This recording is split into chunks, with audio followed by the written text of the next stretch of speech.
सुंदर कुआं मासूद हजार का ठिकाने पर हमारी एयरफोर्स ने सक्सेसफुल स्ट्राइक किया, तब ये लोग मिছিল किया। युद्ध नয় शांति चाहिए। This type of function are working in Calcutta in West Bengal, we are tolerate? No, question does not arise. ये सब नहीं होगा।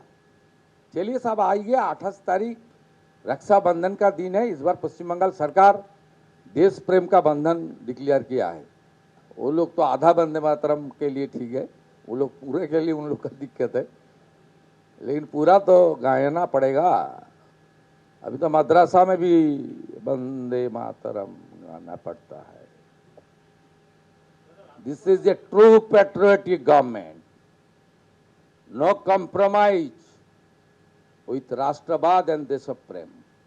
आर्ट्स का बिल्डिंग में रेड सैल्यूट किशन जी,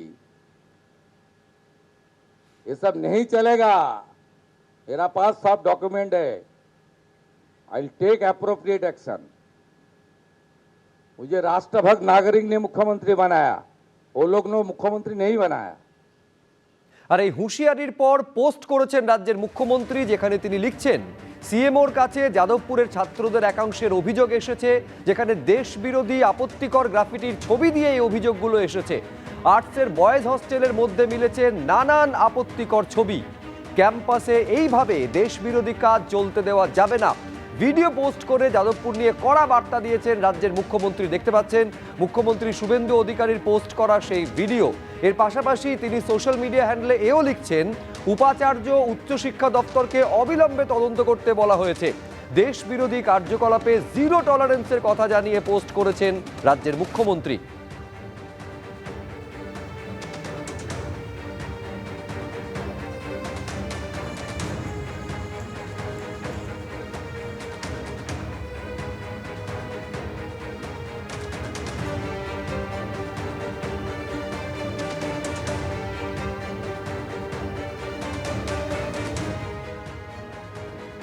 মুখ্যমন্ত্রীর সোশ্যাল মিডিয়ায় করা পোস্ট দেখতে পাচ্ছেন। এই ভিডিও পোস্ট করেছেন মুখ্যমন্ত্রী, যেখানে তিনি একেবারে এই কথা লিখছেন যে সিএমওর কাছে যাদবপুরের ছাত্রদের একাংশ তারা অভিযোগ করেছেন দেশ বিরোধী আপত্তিকর গ্রাফিটির ছবি দিয়ে এই অভিযোগ করা হয়েছে। আর্টসের বয়েজ হস্টেলের মধ্যে নানান আপত্তিকর ছবি মিলেছে বলে অভিযোগ করছেন রাজ্যের মুখ্যমন্ত্রী তার সোশ্যাল মিডিয়া হ্যান্ডেলে। ক্যাম্পাসে এভাবে দেশ বিরোধী কাজ চলতে দেওয়া যাবে না, এই ভিডিও পোস্ট করে লিখছেন রাজ্যের মুখ্যমন্ত্রী।